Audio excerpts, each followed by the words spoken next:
warahmatullahi wabarakatuh. Apa kabar pemirsa semuanya? Jumpa lagi di channel Banyak Kisah, channel yang membahas seputar dunia nyata dan dunia gaib. Nah, kali ini saya akan membawakan kisah yang dikirim oleh Kak Rani. Jujur sih, waktu saya baca kisah ini, saya bisa menyimpulkan bahwa kisah ini sungguh sangat epik karena seremnya dapat, sedihnya dapat, perjuangannya, pengorbanan, kesetiaan. Pokoknya nyesel lah kalau kisah ini di skip. Tapi sebelum kita lanjut ke kisahnya, jangan lupa like, comment, and subscribe. Oh ya, sedikit informasi ya, bahwa kisah yang dikirimkan oleh Kak Rani ini lumayan panjang, berdurasi sekitar 1 jam, sehingga tim kami berinisiatif untuk membagi menjadi 2 part. Nah, untuk sore ini kita akan membahas part 1. Dan untuk part kedua kita akan bahas pada hari Rabu. Jadi pantengin terus kisahnya ya. Oke, sekarang kita masuk ke kisahnya. Perkenalkan, namaku Rani.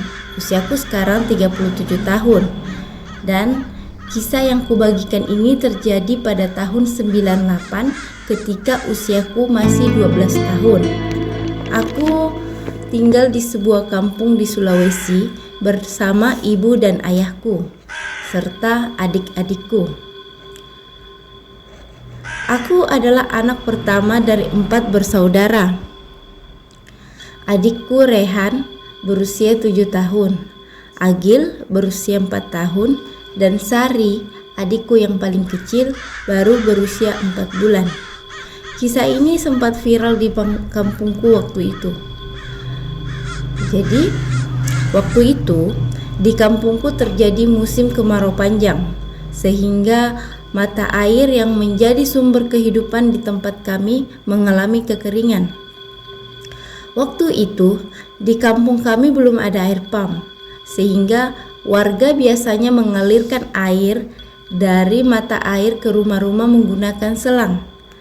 Karena mata air yang mengering, terpaksa warga sekitar tempat tinggalku mengambil air atau mencuci pakaian itu di sebuah sumur.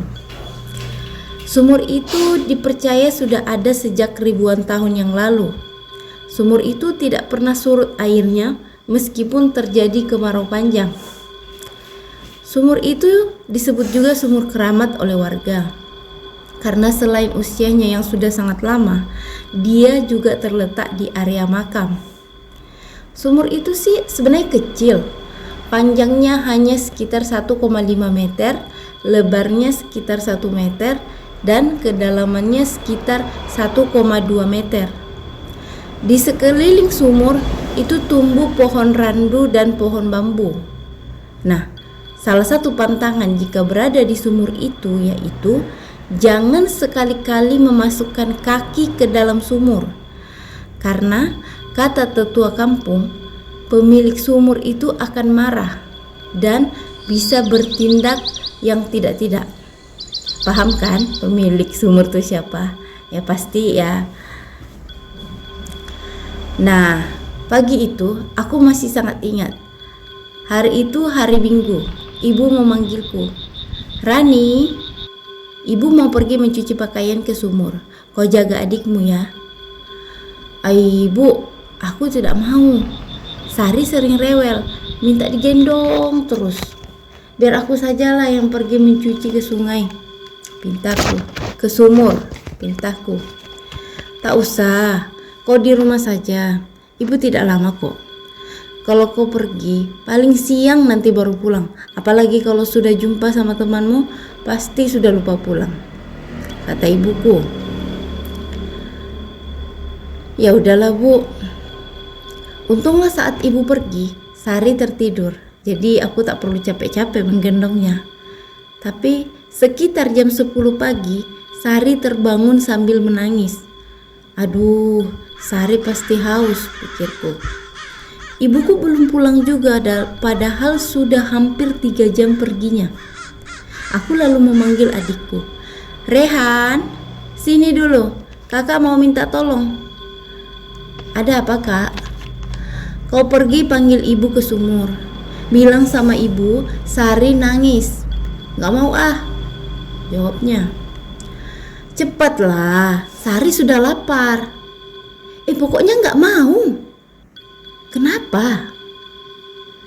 Karena beberapa hari yang lalu, waktu kami pergi ke sumur untuk ngambil bambu untuk dijadikan mainan, kami melihat ada sosok hitam di atas pohon randu. Katanya dengan ekspresi ketakutan. Aduh, paling itu monyet, jawabku. Bukan, Kak, itu bukan monyet. Kalau monyet, aku juga tahu. Meskipun hari itu sudah hampir gelap, tapi kami masih bisa melihat dengan jelas. Dia itu makhluk besar, hitam, dan matanya berwarna merah. Kata Rehan, ya sudah, kau jaga saja di rumah, biar kakak yang susul ibu ke sumur. Kak, bawa saja adik ke rumah nenek ya. Aku gak bisa menjaga si Sari. Ya sudah. Rumahku dan rumah nenekku memang tidak terlalu jauh, hanya berjarak sekitar 500 meter. Nek, panggilku. Ada apa? Ayo masuk. Iya, Nek. Nek, aku titip Sari sebentar ya, Nek. Mau kemana rupanya? Itu, Nek, ibu dari tadi pergi belum pulang juga. Tadi pamitnya mau mencuci pakaian di sumur yang dekat makam itu. Tapi sampai sekarang ibu belum pulang. Sementara Sari sudah dari tadi nangis terus. Sepertinya dia lapar, Nek. Ya ampun. Ayo cepat susul ibu. Entah apa yang dilakukan di sana sampai pergi terlalu lama. Kulihat nenekku segera mengambil air tajin lalu dihembus-hembusnya. Untunglah nenekku sedang masak nasi saat itu. Kalau tidak, pasti adikku sudah kelaparan. Kok bengong? Cepat susul ibumu, tegur nenekku. Aku segera berlari menuju sumur. Jalan menuju sumur itu hanya jalan setapak. Di sepanjang jalan belum ada pemukiman warga, karena warga belum ada yang berani mendirikan bangunan di sekitar sumur. Karena selain berdekatan dengan makam, sumur itu terkenal angker. Setelah aku sampai di area sumur, aku tidak melihat seorang pun. Aku memang belum melihat sumurnya karena masih dihalangi oleh pohon randu yang sangat besar. Aku segera mendekat. Tapi ibuku tak ada di sumur. Yang ada hanya baskomnya yang masih berisi pakaian. Sepertinya belum sempat dia cuci. Kemana ibu ya? Pikirku. Aku lalu memanggilnya. Ibu, ibu. Tapi tak ada jawaban. Hanya suaraku yang menggema di sekitar sumur. Aku mencari ke sana kemari. Bahkan tanpa aku sadari, aku masuk ke area makam. Saat aku menginjak keranda, barulah aku tersadar bahwa aku sudah ada di area makam. Bulu kuduku berdiri karena sepanjang pemandanganku hanya batu nisan yang terpampang. Sedikit disclaimer ya, bahwa di kampungku itu keranda itu masih terbuat dari bambu. Jadi sehingga jika jenazah udah dimakamkan, kerandanya ditinggalkan begitu saja di pinggir makam karena memang hanya sekali pakai. Aku langsung berbalik arah dan lari menuju rumah nenekku. Nek, Nek, teriakku kencang.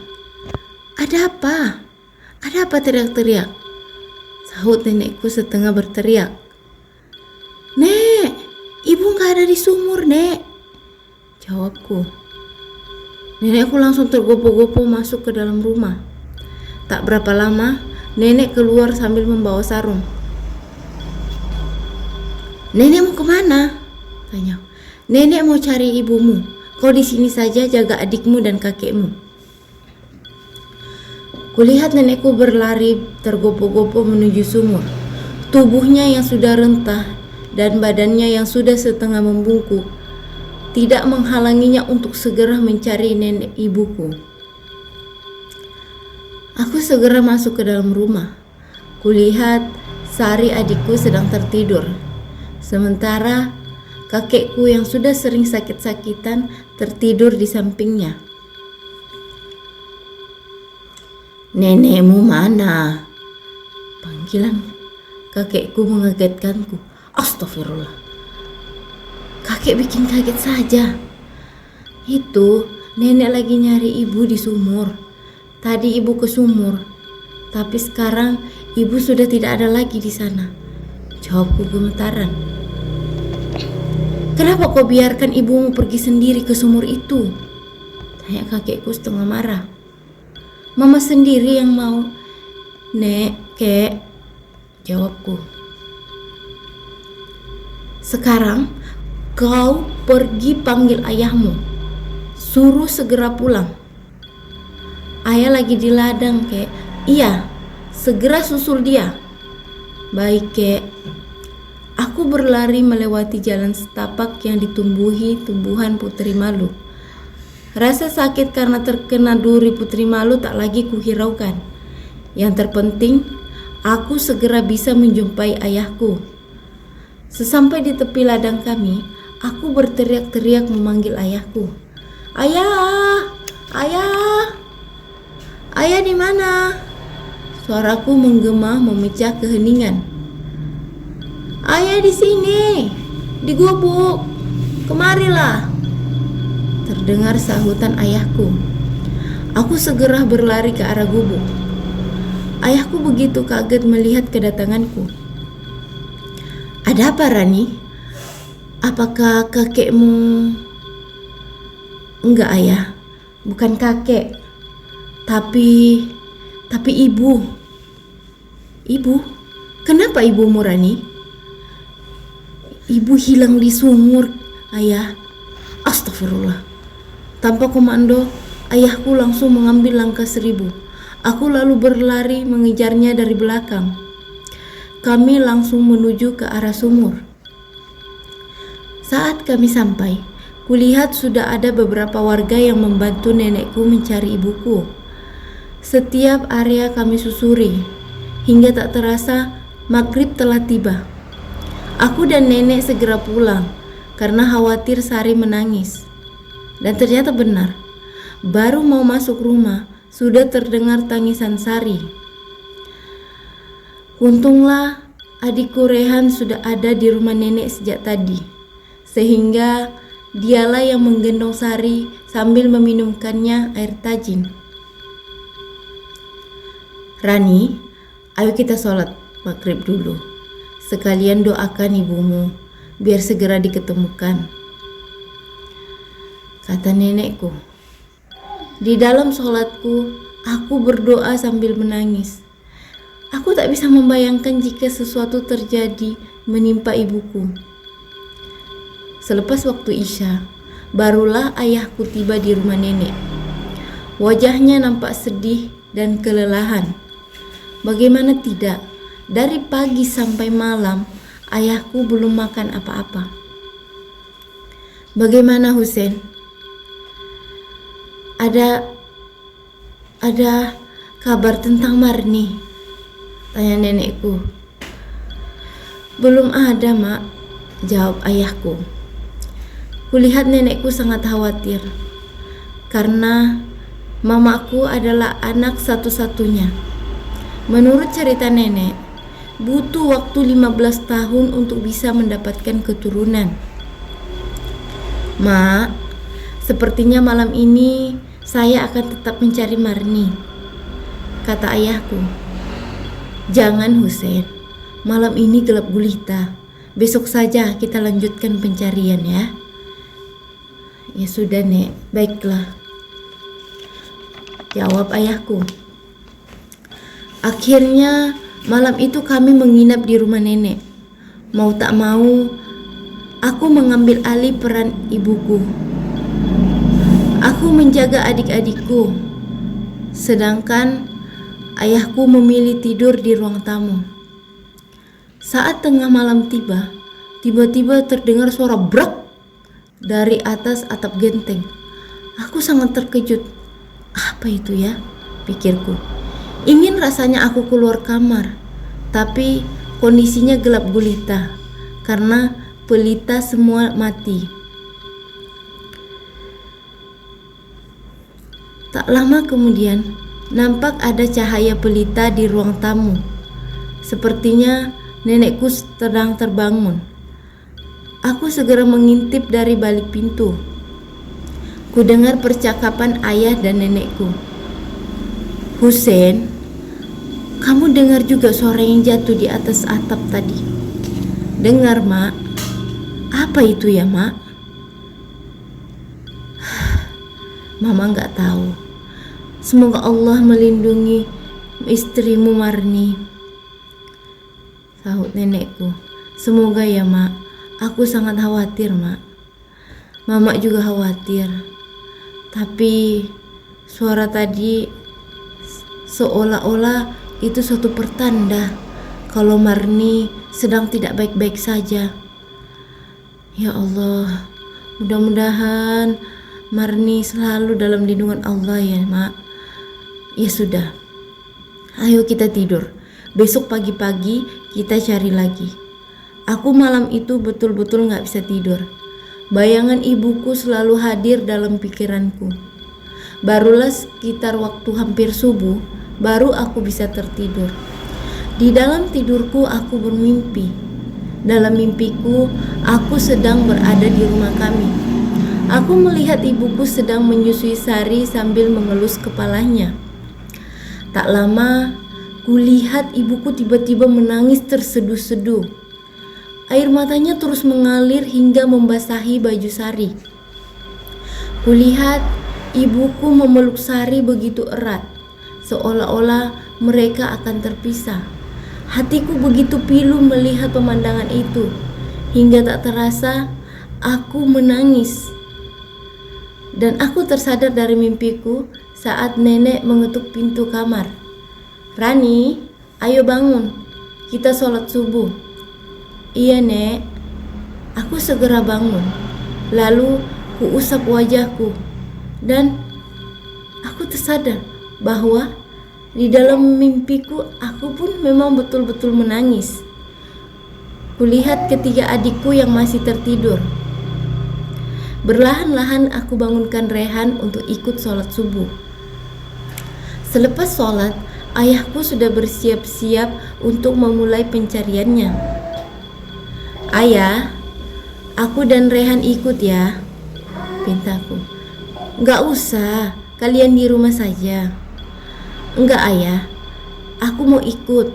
Aku juga ingin cari ibu." "Ya sudah, kau saja yang ikut. Rehan nggak usah. Biar Rehan bantu nenek jaga Agil dan Sari." Akhirnya aku dan ayahku memulai pencarian. Kami menyusuri jalan setapak sambil berteriak-teriak memanggil nama ibu. Beberapa warga juga ikut mencari ibu, tetapi kami terpencar. Aku dan ayahku ditugaskan oleh Pak Desa untuk mencari ke arah utara. Di arah utara desa itu belum ada rumah warga, karena bagian utara itu yang ada hanya ladang dan sawah. Kami menyusuri sawah dan ladang hingga tak terasa matahari mulai terbenam. Tetapi belum ada tanda-tanda keberadaan ibu. "Ayah, hari sudah hampir gelap. Ayo kita pulang, besok kita lanjutkan lagi," kataku. Ya sudah, akhirnya kami pulang. Kami sengaja mengambil jalan pintas agar cepat sampai. Saat kami melewati pohon randu, aku tak sengaja melihat ke atas pohon randu, dan betapa terkejutnya aku saat melihat di atas ranting pohon randu itu ada sosok yang memakai pakaian warna putih. Sosoknya memang tak begitu tampak, karena yang nampak hanya sosoknya yang tinggi dan baju putihnya yang menjuntai. Aku refleks memegang tangan ayahku begitu erat. Aku tak berani berkata apa-apa. Seolah tahu apa yang terjadi, ayahku segera menarikku. Dan baru saja kami mau menyeberangi jembatan kecil, kami kembali dikejutkan dengan sosok hitam dan tinggi sekelebat melewati kami. Kakiku bergetar begitu hebat. Begitu juga ayahku. Dengan tenaga yang tersisa, kami berlari menuju jalan. Syukurlah, kami segera keluar dari area perkebunan. Rani, sepanjang jalan nanti, kamu jangan melihat ke kanan dan ke kiri ya.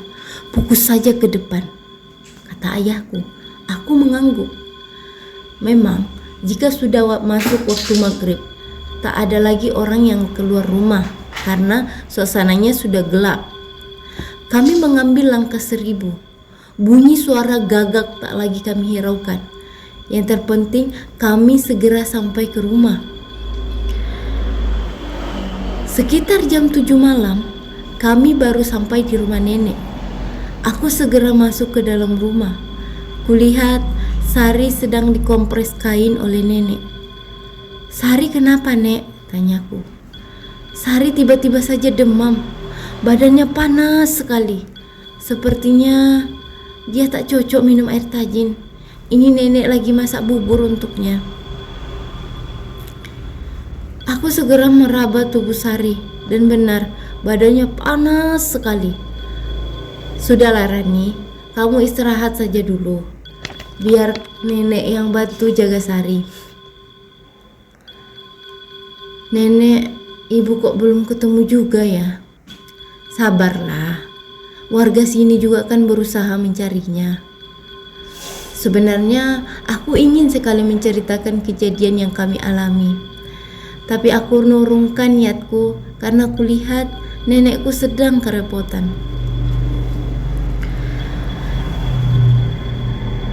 Hari berikutnya kami mencari ibu lagi, tapi tetap sama, tak ada hasil. Yang ada hanya beberapa teror mistis yang tak pernah berhenti menghantui. Memasuki hari ketiga pencarian ibuku, aku tak lagi ikut membantu ayahku mencari ibu, karena Sari demamnya tak kunjung sembuh. Dia hanya menangis dan menangis. Suatu hari menjelang sore, aku ke warung membeli minyak tanah. Tanpa kusadari, aku mendengar pembicaraan beberapa ibu-ibu di dalam warung.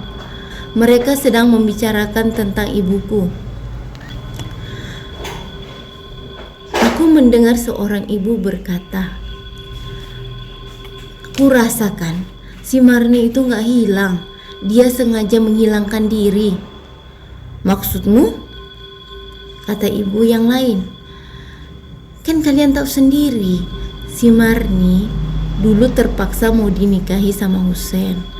Dia kan gak suka sama Husen. Tapi karena ibu dan bapaknya yang maksa, jadi dia terpaksa menikah. Nah, aku dengar-dengar mantan pacar Marni yang dulu merantau ke Malaysia sekarang sudah pulang. Sekarang dia lagi ada di kampungnya. Ya, bisa jadi si Marni lari sama dia. Soalnya kan mereka gagal nikah waktu itu." "Bisa jadi ya," sambung ibu yang lain. "Tapi kasihan ya, kasihan anak-anaknya. Anak-anaknya masih kecil," sambung pemilik warung. Aku segera berlari pulang. Aku mengurungkan niatku untuk membeli minyak tanah. Sesampai di depan rumah, kulihat ayahku baru saja pulang. Seperti biasanya, ayahku terus saja mencari ibuku. Walau sudah hampir sebulan, ibu belum ada kabarnya. Aku menceritakan apa yang aku dengar di warung tadi kepada ayahku. Tapi ayahku hanya berkata, "Rani, Kalau ada yang bercerita tentang ibumu, jangan kau dengarkan. Ibumu itu orang baik. Ibumu tak mungkin melakukan itu. Memang ibumu dulu terpaksa menikah dengan ayah karena paksaan dari kakek dan nenekmu. Ibumu memang masih sering teringat sama mantannya. Ibumu belum bisa menerima kehadiran ayah, meski ibu dan ayah sudah 13 tahun bersama. Tapi ayah yakin ibumu tak mungkin pergi dengan laki-laki lain, karena ibumu sangat menyayangi kalian. Apalagi Sari masih sangat kecil. Aku terdiam. Bayangan ibuku kembali hadir di pikiranku. Aku sangat rindu dengan ibuku. Terlebih, ibuku merupakan sosok yang sangat baik. Hanya saja, memang sejak kelahiran Sari, sikap ibu agak sedikit berubah. Ibu sering melamun dan kadang marah tanpa sebab. Tapi itu tak membuat rasa sayangku kepadanya luntur. Sebulan telah berlalu. Warga yang biasanya membantu ayahku mencari ibu sudah mulai jenuh. Ditambah lagi dengan rumor warga tentang ibuku.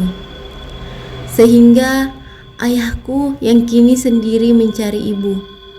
Sudah banyak tetua kampung yang ayahku datangi untuk meminta nasihat. Tapi jawaban mereka sama. Husein, kami tidak bisa memastikan Marni ada di mana sekarang. Penerawangan kami gelap, kata mereka. Aku tak paham apa artinya. Nenekku pun udah pasrah. Dia meminta kepada ayahku untuk tak lagi mencari ibuku. Husein, sebaiknya kita ikhlaskan saja Marni. Sebulan itu waktu yang cukup lama untuk ukuran orang yang menghilang. Nenek kadang berpikir, apa rumor warga itu benar ya? Tidak, Mak. Saya akan tetap mencari Marni sampai ketemu. Kasihan anak-anak. Apalagi Sari sering sakit-sakitan semenjak ditinggal Marni. Saya yakin Marni tidak mungkin pergi dengan laki-laki lain. Marni itu wanita berprinsip. Kalau memang Marni mau berkhianat, kenapa baru sekarang? Kenapa nggak dari dulu-dulu, Bu? Mak, bantah ayahku. Malam itu aku kembali bermimpi didatangi seorang laki-laki tua. Jenggotnya sangat panjang hingga menutupi leher dan dadanya. Kulihat lelaki tua itu masuk ke dalam kamar kami, lalu menggendong Sari.